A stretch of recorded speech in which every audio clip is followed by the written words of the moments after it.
I don't know if this can be done. I'm gonna rely on my vendor partner to really make it happen. What has been maybe an impossible or seems impossible moment that you've actually executed? How do we get 45 guests to cook at the same time? How is that gonna happen? When you're reaching out for something, you're not just placing an order, you're having a conversation and getting to know them. The answer for me is never no. It's what can we make happen? What is possible?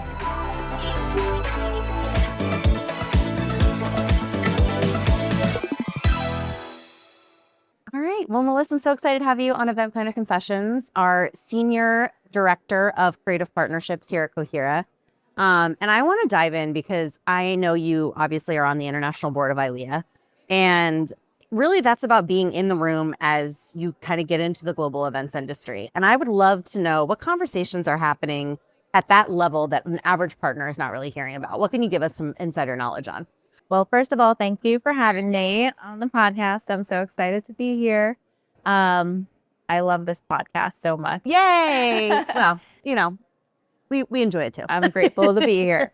Diving into ILEA, in the room, we are completely international, which is so nice to get all of perspectives from all across the world. And I think the things that we're really talking about are really the ways to network with each other and communicate with each other and just help build each other up with all of everything that's going on in the world right now. And tariffs and all of the things. How can we support each other and be cohesive together and be a united front for the events, industry as a whole? And what are those things that we can all do together to push forward? Yeah, I think it's interesting that you have that ability to have a global perspective, right? And obviously there's a lot happening in the world right now. So it's great that we have someone in our team that is really at the forefront of having those conversations and figuring out how to navigate things. So when you stepped into the position, what were some of your goals going in that you were really excited to achieve? My biggest goal was really volunteering for the events community that brought me up. And being on the international board gives me the platform to mentor others in the industry and also really bring forward, my passion and all of the things that I love about what I do. Yeah, that's awesome. Well, in your part-time, you're also obviously very important and integral to what we do here at Cohera. I think one of the things that's always impressed me about you is your ability to really find and uncover new and exciting ideas that have never been done before, or have been done, but not for our events industry. And then really scaling them for clients and creating impactful experiences. And I would love to kind of dive in a little bit on what is kind of piquing your attention right now and over the last maybe year or two that you're really seeing that you're like, this is going to be something that we are really going to lean into or be able to develop for our clients in the future? Yeah, I love this question. I love trend forecasting on Instagram and seeing what is coming out. And my passions don't only lie within the events industry. It's really runs the gamut. There's fashion, technology, automotive, all of these industries. And I get inspiration everywhere coming out of every single industry, even the financial industry, right? And so finding those moments and figuring out how to, save that idea and apply it for our clients and our events. So you can see something and it's a completely different industry, but then you can take that idea and really apply it to exactly what you need going forward, I guess. So what do guests want to experience? What is the coolest new thing, to come out? So is it something that you see at a brand experience or, and they build those out as multi-million-dollar build outs, right? Because they're over maybe a week's time or a month's time or even a year, some of those installations. So how do you take those and make it into our world within a world, our mini little event? And so I think it's curiosity, the curiosity of how things work and behind the scenes. So my curiosity will say, what is this technology or what are those materials that they're using? And go to the source and then see all of the different, how all of the different industries are using those products and fabrics and materials, and how we can bring them to life really within a 3-hour project, because We have a limited those window, right? budget Yeah. constraints. Exactly. And so when you're thinking about the client and what they need, well, when I find something new, I love to send it out to my favorite vendor and say, oh, what do you think of this? Is this something that we can do together? What kind of technology is this? And then I start learning really the process behind the why and the how, and bring that forward, right? So like several years ago when drones were a big hot commodity, I mean, now we see it more and more. We'll book that, but there really were no operators in the United States. And so it was something, my shiny new tech toy that I needed. And what I did was I followed the software companies and the engineers who created the drone software. And then I said, oh, can you put me in touch with this person, who is operating in the United States? Then I follow, a new company. And that's kind of the paper trail of how I come up with these innovative ideas, really going and starting from the source of number one is like, it could just be a piece of fabric, the lightest piece of fabric, that's crossed the fashion runway is now the most incredible ceiling installation because it's so light and pliable and moves, with the lighting and creating those immersive experiences. Yeah. I love the curiosity thing. And I think fun fact for the Confessions crew, you are definitely my Instagram inspiration. I feel like we go back and forth and sharing things that we find interesting on Instagram. And I think that's part of the fun, right? It's just like all the inspiration that you can get at your fingertips and then sharing that, collaborating on it, having conversations about how it can be impactful, how clients can really lean into it. I think that's really key. So fun fact, follow Melis on Instagram and she'll definitely send you some inspiration. This episode is brought to you by Cohera. One of the hardest things about destination management is that you're only as good as the relationships you have on the ground. Cohera has spent years building those relationships with venues, vendors, and local partners across the country, so you don't have to. Full service destination management, national scale, people who know the market. That's Cohera. Learn more at meetcohera.com.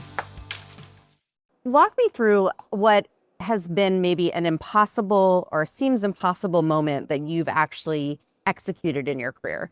Something that was really kind of this, I don't know if this can be done. I'm going to rely on my vendor partner to really make it happen. And when it did finally come to fruition, you were just a little bit in awe.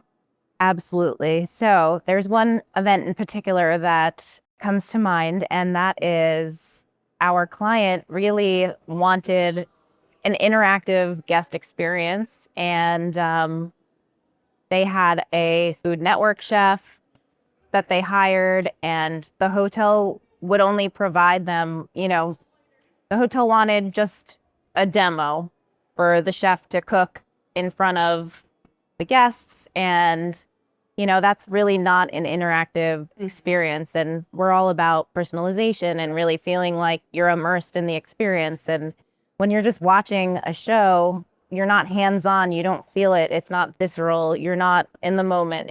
There are all of these different feelings of nostalgia and, that run through your body. And those are really the moments that you remember and are super exciting. And so not just sitting by idle, really. And so they wanted the guests to participate. And so how do we get 45 guests to cook at the same time with a famous Food Network chef? How is that going to happen? Okay. Without burning the house down. Without burning the house down. Right, exactly. So thankfully, this ballroom, first of its kind, had a sliding door to the outside. So that was perfect. Fire marshal there, of course. But how do we design this? And it's really about the getting to know your vendors and what their strengths are. And it's so important that when you're reaching out for something, you're not just placing an order, you're having a conversation and getting to know them. So I knew that I could go to this partner because he was a chef in his past life, and he's the owner of a rental company now that also produces custom fabrications for us. And so who better than to link up with my, this ex-chef or retired chef, to build these custom stations for us. And what we wound up coming up with was this design where we had custom cooking stations for each of the guests. And it was an incentive program with spouses. So yeah, They all got in on the action. all in on the action. And well, what happens when you build a custom cooking station that's actually works with a stove and a refrigerator and all of the things? How do you make that work? Well, his grandmother then is an architect, and she was able to have a meeting and say, okay, well, if the stove is over here, then and the refrigerator is over here, you're going to have a heating cooling issue, right? So just even the design around creating these stations was an obstacle. And then how are you bringing all of these stations into a ballroom? I mean, how are you trucking that in? You're not. They're trucking it in piece by piece the night before, because you only have a certain amount of time to set. And our team built and their team built these cooking, working, functioning stations in a ballroom with the power grid and everything. All the stoves worked, the refrigerators worked, and we had our cooking network show live, really, for all of the guests. And I think it's important that the way that you mentioned the vendor partnerships and having the conversations and not just being, order takers or order givers, if you will. How do you build that network? What does that look like to you on a day in and day out basis? What would you say to someone that's maybe, starting to really build up their arsenal of vendor partners that they can call upon? How do you build that and how do you nurture it?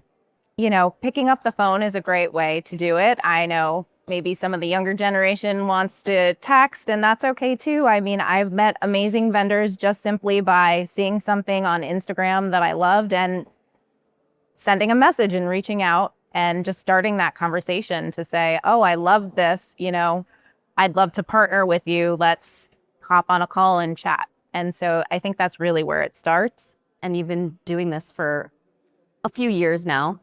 When you're looking at the next up and coming thing that is going to really hit the events world hard, what are you seeing that's on the horizon that you can kind of give us a sneak peek into? Sure. I think that personalization is key. I think that the newer generation looks to YouTubers and the storytelling, and they really feel part of or, intimately tied with one person and they feel like they know them without knowing them. And so I think that our guests want these similar experiences where it was something really tailored for me. And, it's not for everybody.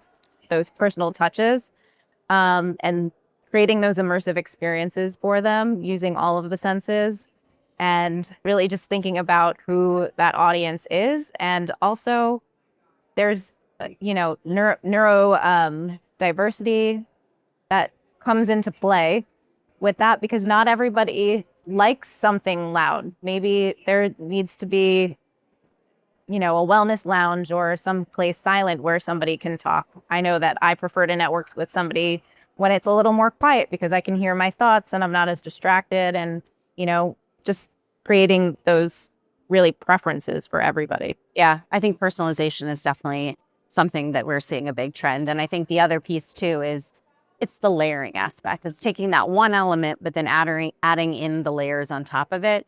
Whether it's a wellness station, but then you have a customization, for that wellness station, and you have something to take away, you have something to learn. I feel like everyone really wants to have all of those things tapped into to make it really feel impactful. Okay, $1 million question, because we love to do the exciting and the awe, inspiring, jaw-dropping moments.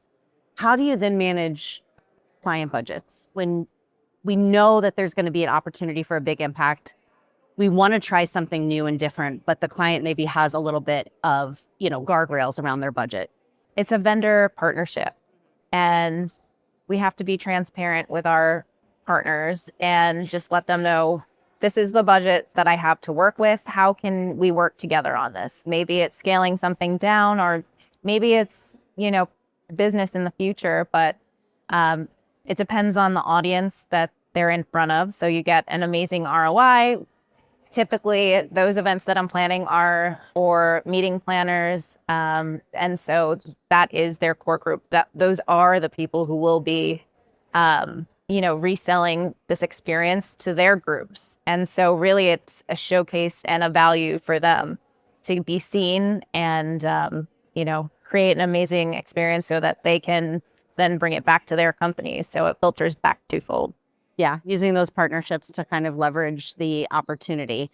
And I think, one thing too that I think is interesting, and you have a hard job, right? You're also constantly working on events for our clients, and a broad network of meeting planners and event planners who see it all. What would you say is something that you always take into account when approaching those kind of events, knowing the audience in the room are going to be the most critical, right? Right. I really focus on that guest journey, and it really starts with the goals.